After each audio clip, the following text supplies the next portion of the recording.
Good evening, नमस्कार, आदाब, सत श्री अकाल। आप सबका स्वागत है बियॉन्ड द हेडलाइंस में, जहां बात होती है सुर्खियों से हटकर और खबर की तह तक जाकर। तो सबसे पहले आज शाम तक की खास हेडलाइंस। उमर अब्दुल्ला ने सेंटर से कहा, हमें डराने की कोशिश मत करिए, स्टेटहुड वापिस आया तो दूसरे दिन ही लेफ्टिनेंट गवर्नर से कह के असेंबली डिसॉल्व करा दूंगा। ईरान के लिए खुश महबूबा, कहा heads off to China and Russia.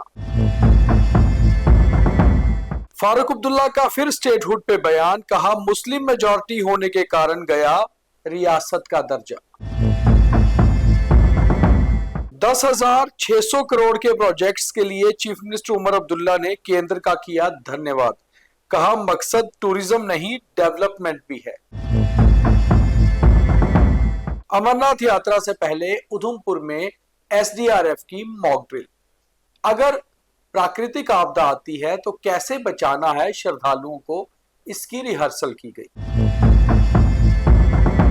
Hello everyone. SR College of Competitions has been guiding civil services aspirants for the last 25 years with consistently strong result and a track record of successful candidates.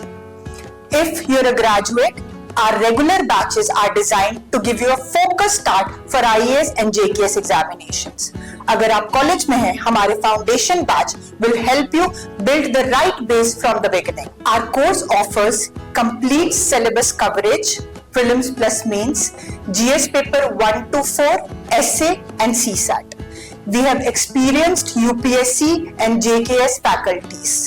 We provide updated study material, regular tests, daily and weekly answer writing sessions, personalized feedback and mentoring by UPSC qualifiers. For free guidance session, you can call on the numbers given on your screen. Statehood को लेकर हालांकि केंद्र सरकार या BJP की ओर से तो कोई भी आधिकारिक बयान नहीं आ रहा, ना ही कोई अटकलें हैं, मगर जम्मू कश्मीर के मुख्यमंत्री या नेशनल कॉन्फ्रेंस के प्रेसिडेंट के बयान लगातार आ रहे हैं और इस बयानबाजी से लगता है कि स्टेटहुड को लेकर कुछ ना कुछ तो चल रहा होगा या फिर केवल अटकलें ही हैं। मुख्यमंत्री उमर अब्दुल्ला का आज एक बयान आया है। मुख्यमंत्री गुलमर्ग में थे और मीडिया से बात करते हुए उन्होंने एक बयान दिया। ये बयान से तो लगता है कि कहीं ना कहीं उमर स्टेटहुड डिले होने से गुस्से में है। उमर अब्दुल्ला का कहना है कि केंद्र सरकार हमें डराने की कोशिश ना करे। नाम लिए बिना उन्होंने कहा कि हमें डराने की कोशिश मत करिए। अगर आपको लगता है कि स्टेटहुड आने से हमारी सरकार चली जाएगी या हमें दोबारा से चुनावों में जाना होगा, तो स्टेटहुड एमएलएस के लिए नहीं बल्कि जनता के लिए है और हम स्टेटहुड लाने के लिए कुछ भी करने को तैयार हैं। उन्होंने तो यहां तक भी कह दिया कि आप स्टेटहुड दे दीजिए, मैं अगले ही दिन गवर्नर साहब को कह के असेंबली डिसॉल्व करवा दूंगा, यानी कि हम फ्रेश इलेक्शंस में चले जाएंगे। उमर अब्दुल्ला का कहना है कि अखबारों में खबर लग रही है कि अगर स्टेटहुड मिलता है तो बहुत जल्द वापस चुनाव करवाने पड़ेंगे और मुझे पता है कि ये खबर कहां से प्लांट हो रही है, किसने प्लांट करवाई है और कौन लगवा रहा है। हालांकि ऐसा कोई कॉन्स्टिट्यूशन नहीं है कि जम्मू कश्मीर में अगर स्टेटहुड वापस आता है तो दोबारा से असेंबली डिसॉल्व करके चुनाव करवाने पड़े, क्योंकि जाहिर सी बात है कि जितनी भी असेंबली सीट्स हैं उसी पर वापस चुनाव होंगे और ऑलरेडी असेंबली जो है वो वर्किंग है। केवल पावर्स बदली जाएंगी, केवल कुछ ताकतें चीफ मिनिस्टर की, मंत्रियों की और विधायकों की बढ़ेगी और उसे एक ऑर्डर के हिसाब से भी बढ़ाया जा सकता है।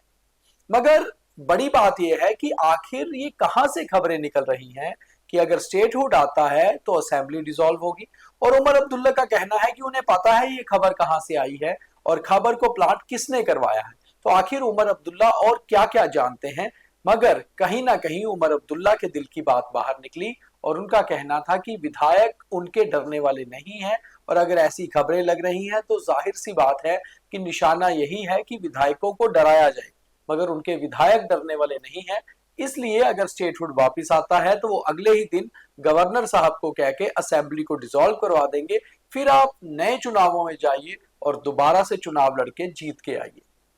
खैर, ये तो बात अलग रही कि ऐसा होगा या वैसा होगा, यानी कि स्टेटहुड आएगा तो दोबारा चुनाव होंगे। मगर बड़ी बात यह है कि स्टेटहुड कब आएगा अभी तक इसके बारे में कुछ भी पता नहीं है, और लगता है कि केंद्र सरकार ने इस मुद्दे को ठंडे बस्ते में रखा हुआ है और सियासत केवल जम्मू कश्मीर में ही गर्म हो रही है।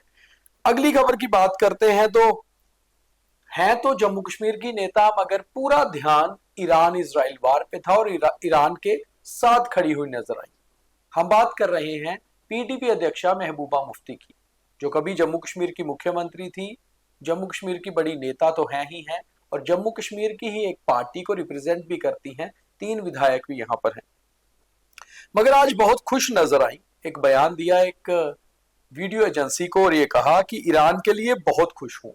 हेड्स ऑफ टू चाइना और रशिया भी कहा कि जिन्होंने ईरान के साथ रह के उसकी मदद की, और साथ में ये कहा कि कहीं ना कहीं बीइंग ए मुस्लिम और ईरान ने जो किया, ईरान ने कहीं ना कहीं एक हाई अपना हेड रखा और अपना जो इज्जत रखी वो उन्होंने ये बता दिया कि वो यूएस और इजराइल से डरने वाले नहीं है। खैर, मुख्यमंत्री हो या कोई और मंत्री, महबूबा मुफ्ती का हमेशा से ही ध्यान मिडल ईस्ट पर या इन कंट्रीज में गया है, मगर ईरान इजराइल वॉर पर खास तौर पे वो कमेंट करती रही हैं। और आज जब सीज फायर की बात हुई है दोनों को बीच, तो महबूबा का कहना है कि कहीं ना कहीं वो बहुत खुश है कि ईरान ने लड़कर हार नहीं मानी और मुकाबला किया है, और इसके लिए रशिया और चाइना को भी थैंक्स करती हुई महबूबा नजर आ रही थी। हालांकि उनके बयान से तो ये नहीं लगता है कि महबूबा मुफ्ती भारत की एक बड़ी नेता है, बल्कि ऐसा नजर आता है कि कहीं ना कहीं वो एक क्लरिकल लीडर है। मगर जिस तरह से उनका बयान आया है, जाहिर सी बात है कि कश्मीर में ईरान को लेकर बहुत से लोग लगातार ये आंख जमाए हुए थे कि आखिर क्या होगा, और जब सीज फायर हुआ है तो काफी संतुष्ट भी नजर आए।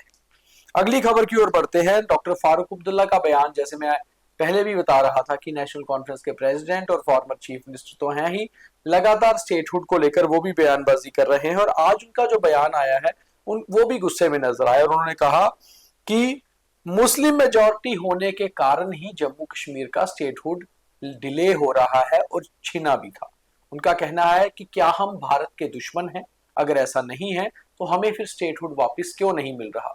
अब खैर, केंद्र सरकार से जम्मू कश्मीर सरकार की कितनी बातचीत इस स्टेटहुड को लेकर हो रही है, ये तो डॉक्टर फारूक अब्दुल्ला या उमर अब्दुल्ला बेहतर जानते हैं, मगर कब वापस आएगा ये अभी तक किसी को पता नहीं है।